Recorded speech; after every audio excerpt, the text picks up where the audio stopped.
Kharif season వచ్చేసింది. రుతుపవనాలు మన తెలుగు రాష్ట్రాలకు వచ్చాయనే వార్త రైతుల్లో సంతోషాన్ని నింపింది. అయితే ఇప్పటికే జూన్ 2వ వారానికి వచ్చేసాం.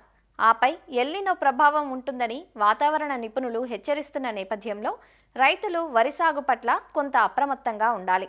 అలానే రకాల ఎంపికలోనూ కొన్ని జాగ్రత్తలు తీసుకోవడం తప్పనిసరి. ఉత్తర తెలంగాణ జిల్లాల్లో వరిలో వేసుకోవడానికి అనువైన రకాలు వివరిస్తున్నారు ప్రొఫెసర్ జయశంకర్, తెలంగాణ రాష్ట్ర వ్యవసాయ విశ్వవిద్యాలయం జగిత్యాల ప్రాంతీయ వ్యవసాయ పరిశోధనా స్థానం శాస్త్రవేత్త డాక్టర్ శ్రీనివాస్. వాతావరణ శాఖ చెప్తున్న అంశాలను బట్టి కొద్దిగా ఎల్నినో ప్రభావం ఉండే అవకాశం ఉంది కాబట్టి వరి వేసుకునే రైతులు ఈ విషయాన్ని గుర్తుపెట్టుకొని కొద్దిగా తగు జాగ్రత్తగా ఉండవలసిందిగా చెప్తున్నారు.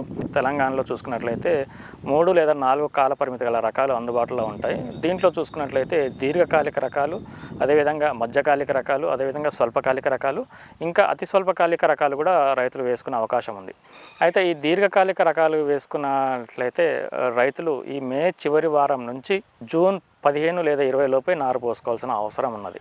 అయితే దీంట్లో చూసుకున్నట్లయితే మనకి సన్న రకాలు, అదేవిధంగా దొడ్డు రకాలు కూడా అందుబాటులో ఉన్నాయని చెప్పుకోవచ్చు. ఎవరైతే రైతులు దీర్ఘకాలిక రకాలు వేసుకోవాలనుకుంటున్నారో ఈ బీపీటీ 5204 అనే సన్న రకం కూడా వేసుకోవచ్చు. ఈ రకం దాదాపు మనకి 24 నుంచి 26 క్వింటాల ఎకరానికి దిగుబడి వచ్చే అవకాశం ఉంది కాబట్టి ఈ రకం వేసుకోవచ్చు. అదేవిధంగా స్వర్ణ అనే ముతక రకం కూడా వేసుకోవచ్చు. 150 రోజుల పంట కాలం, ఇది కూడా దాదాపు మనకి 28 క్వింటాల ఎకరానికి వచ్చే అవకాశం ఉంది. దీంతోపాటు వరంగల్ ప్రాంతీయ వ్యవసాయ పరిశోధనా స్థానం నుంచి విడుదలైన సిద్ధి అనే రకం కూడా మనకి 145 నుంచి 150 రోజుల పంట చేతికి వస్తుంది. దాదాపు 26 క్వింటాలు ఎకరానికి దిగుబడి వచ్చే అవకాశం ఉంది కాబట్టి ఈ సన్న రకాన్ని కూడా రైతులు దీర్ఘకాలిక రకంగా వేసుకోవచ్చు.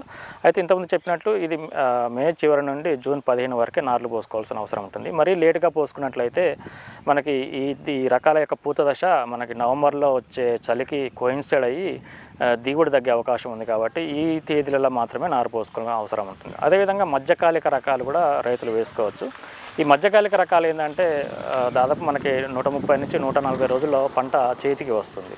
మనకు రైతులు దాదాపు జూలై 10 లేదా జూలై 20 వరకు నారు పోసుకోవచ్చు.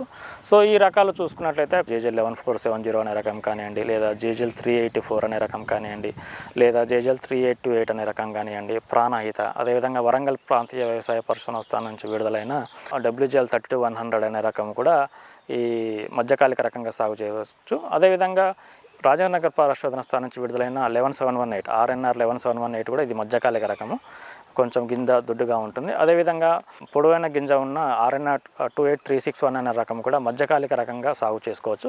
అదేవిధంగా భద్రకాళి రకం, వరంగల్ నుంచి విడుదలైన భద్రకాళి రకం కూడా ఈ మధ్యకాలిక రకంగా సాగు చేసుకోవచ్చు. స్వల్పకాలిక రకాలు అంటే ఏవైతే మనకి 120 రోజులు అంటే 120 నుంచి 125 రోజుల్లో పంట చేతికి వస్తుంది, అంటే దాదాపు 115 నుంచి 125 రోజుల పంట చేతికి వస్తుందో ఈ రకాలని స్వల్పకాలిక రకంగా కూడా సాగు చేసుకోవచ్చు. అయితే ఈ స్వల్పకాలిక రకాలకు వెళ్ళేటప్పుడు నారుని జూలై చివరి వరకు మనం నారు పోసుకునే వెలుసుబాటు ఉంది, అంతకంటే ఎక్కువ వెళ్ళకూడదు. ఇక మ్యాక్సిమం జూలై చివరి వరకే వేసుకోవాలి. సో ఈ రకాలను సాగు చేసుకునే రైతులు చూసుకున్నట్లయితే ఈ తెలంగాణ సోనా అనే రకము అతి సన్న గింజ రకము, సో ఈ రకాన్ని కూడా సాగు చేసుకోవచ్చు. ఈ రకం ఏంటంటే మనకి జూలై 10 తర్వాత నారు పోసుకోవాలి, ఎందుకంటే దీనికి ఫోటో సెన్సిటివిటీ అనే నేచర్ ఉంది కాబట్టి కొంచెం ముందు పోసుకుంటే, అంటే జూలై 10 కంటే ముందు పోసుకుంటే ఒక 10 నుంచి 15 రోజులు దాని కాలపరిమితి పెరిగి కొంచెం పడిపోయే అవకాశం ఉంది కాబట్టి జూలై 10 తర్వాత నారు పోసుకోవాల్సిందిగా రైతులకు సూచిస్తున్నారు. ఆ తర్వాత వరంగల్ నుంచి విడుదలైన ఈ WGL 962 అనే రకము కూడా ఈ సన్న గింజ రకంగా సాగు చేసుకోవచ్చు. ఇది కూడా దాదాపు మనకి ఎకరానికి 28 క్వింటాలు వచ్చే అవకాశం ఉంది. తర్వాత ఈ కూనారం నుంచి విడుదలైన KNM 1638 కూడా ఈ స్వల్పకాలిక రకంగా సాగు చేసుకోవచ్చు, సన్న గింజ రకము. ఇది కూడా ఎకరానికి దాదాపు 28 నుంచి 30 క్వింటాలు వచ్చే అవకాశం ఉంది. దీంతోపాటు KNM 733 ఇది కూడా దాదాపు 125 నుంచి 130 రోజుల్లో పంట చేతికి వస్తుంది. ఇది కూడా సన్న గింజ రకంగా రైతులు సాగు చేసుకునే అవకాశం ఉంది. దీంతోపాటు JGL 27356 ఇది కొంచెం స్వల్పకాలిక రకంగా, అదేవిధంగా మధ్యకాలిక రకంగా, అంటే దాదాపు 130 రోజుల్లో పంట చేతికి వస్తుంది కాబట్టి ఈ రకాన్ని కూడా జూలై 10 వరకు కూడా నారు పోసుకునే అవకాశం ఉంది. ఇది అతి సన్న గింజ రకము, దిగుబడి దాదాపు మనకి 26 నుంచి 28 క్వింటాలు ఎకరానికి తీసుకునే అవకాశం ఉంది కాబట్టి ఈ రకాన్ని కూడా రైతులు సాగు చేసుకోవచ్చు. దీంతోపాటు JGL 28545, JGL 33124 ఈ రకాలు కూడా మధ్యకాలిక రకంగా రైతులు సాగు చేసుకోవచ్చు. స్వల్పకాలిక రకాలు దొడ్డు గింజ చూసుకున్నట్లయితే ఈ KNM 118 అనే రకాన్ని, దాదాపు JGL 24423 అనే రకము, ఈ రకాలు మంచి ప్రాచుర్యంలో ఉన్నాయి. సో ఈ రకాలు కూడా రైతులు దొడ్డు గింజ రకంగా సాగు చేసుకోవచ్చు. ఎకరానికి చూసుకున్నట్లయితే దాదాపు 32 నుంచి 34 క్వింటాల ఎకరానికి తీసే అవకాశం ఉంది. ఈ మధ్య విడుదలైన జగిత్యాల నుంచి విడుదలైన జేజల్ 2863 అనే రకం కూడా దొడ్డు గింజ రకంగా స్వల్పకాలిక రకంగా సాగు చేసుకోవచ్చు.